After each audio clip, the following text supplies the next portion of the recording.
Bonjour à toutes et à tous. Aujourd'hui, on va calculer des intégrales toutes simples, juste pour appréhender le calcul. Mais par contre, soyez vraiment clairs avec l'idée qu'il va falloir s'entraîner à calculer des intégrales, connaître ses dérivées, connaître ses primitives sur le bout des doigts. Et donc, il faut faire beaucoup d'exercices et on va en faire plein en vidéo de manière graduelle. Alors, le premier, c'est celui-ci. Comment est-ce qu'on l'aborde? Il faut trouver une primitive de x2 plus x3. Alors, comment est-ce qu'on fait pour trouver une primitive de x2 plus x3? Vous imaginez, vous dites, je cherche une fonction qui, quand je la dérive, j'obtiens x2 plus x3, tout simplement. Alors, déjà, on va travailler sur le degré.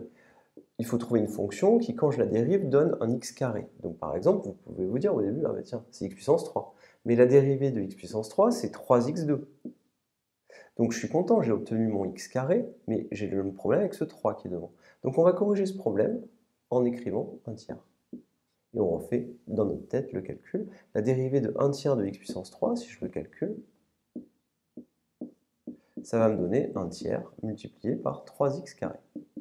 1 tiers et 3, je simplifie, j'obtiens x carré.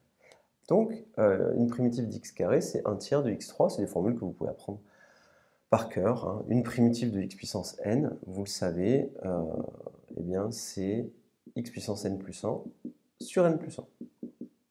Ça, vous le savez. On va faire le même travail avec x puissance 3, et maintenant on fera le même raisonnement. Une primitive d'x puissance 3, c'est 1 quart de x puissance 4. En effet, quand vous dérivez x puissance 4, ça vous donne 4x3, et vous le simplifiez avec le 1 quart qui est devant. Donc vous avez trouvé une primitive. Eh bien, on a fini le travail.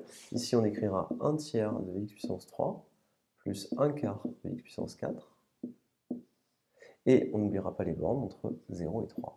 Il ne vous restera plus qu'à calculer cette quantité-là pour x égale 3, moins cette quantité-là en 0. Ça vous donnera 1 tiers de 3 à la puissance 3, plus 1 quart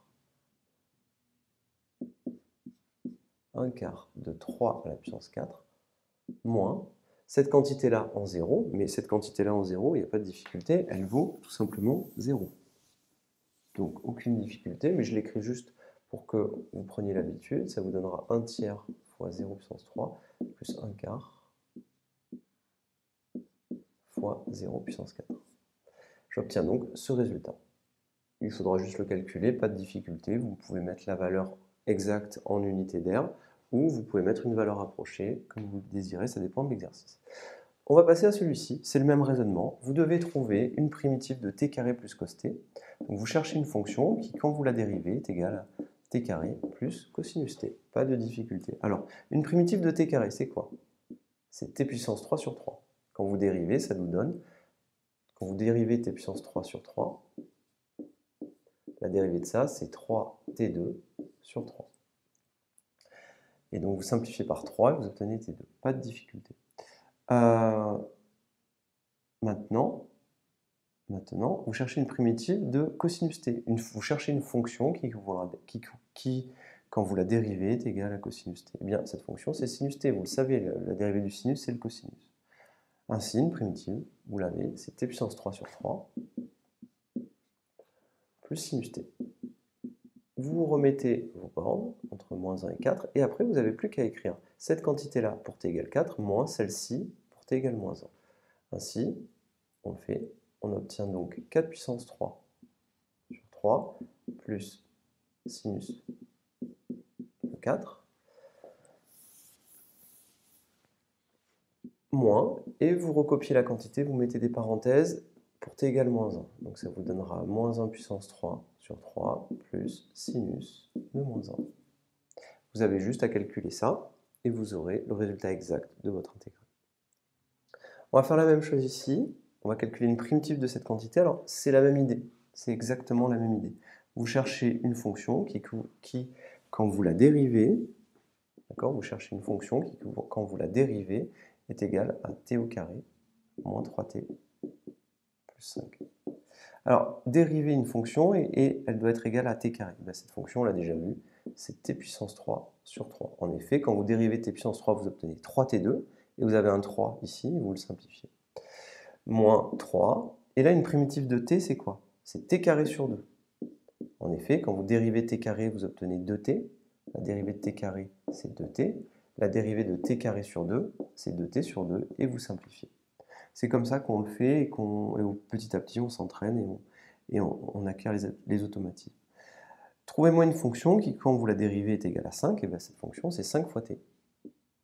Ça y est, vous avez trouvé une primitive de t2 moins 3t plus 5, elle est ici. Maintenant, cette quantité-là, eh bien, c'est une primitive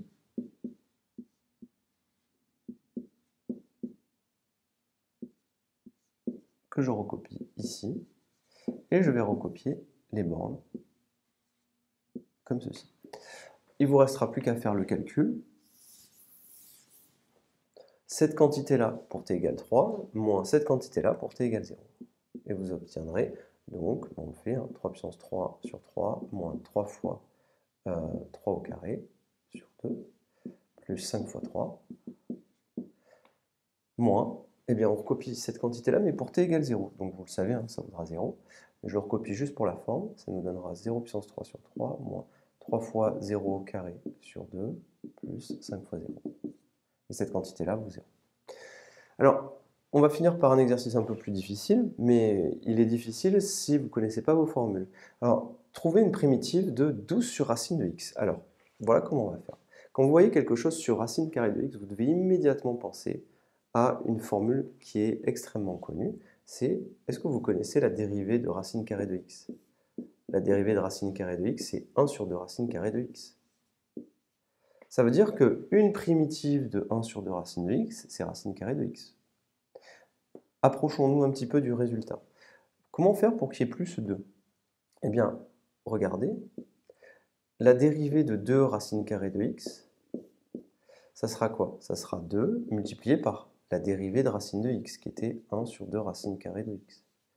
Et donc, le 2 se simplifie, et vous obtenez 1 sur racine de x. Ainsi, une primitive de 1 sur racine carrée de x, c'est 2 racines de x. Maintenant, on y est presque. Qu'est-ce qu'il faudrait faire pour qu'ici, il n'y ait pas un 1, mais un 12? Eh bien, regardez, il suffirait juste d'écrire la chose suivante, de faire ceci. 12 fois 2 racines de x, eh bien, la dérivée, ça sera 12 racines carrées de x. Donc là, ici, il y aura le 2, et ici, je n'oublie pas de recopier le 12.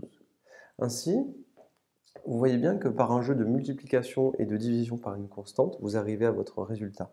Ainsi, je le fais on va le faire dans notre tête et je vous donne la technique.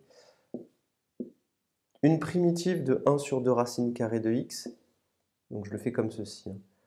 Une primitive de 1 sur 2 racine de x, c'est racine carrée de x. Bon, le problème, c'est que j'ai le 2 en trop. Donc, je multiplie par 2 et j'obtiens le 1 sur racine carrée de x. Et il me manque le 12, donc je fais 2 fois racine de x fois 12. Et j'obtiens donc le résultat.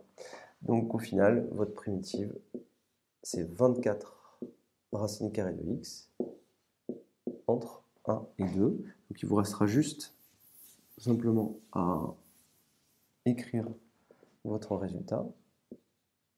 Et ça vous donnera 24 racine carrée de 2 moins 24 racine carrée de 1. Tout simplement. Donc vous devez, pour calculer les intégrales, absolument maîtriser les dérivés, connaître parfaitement vos dérivés et arriver à faire le lien entre intégrales, dérivés et primitives.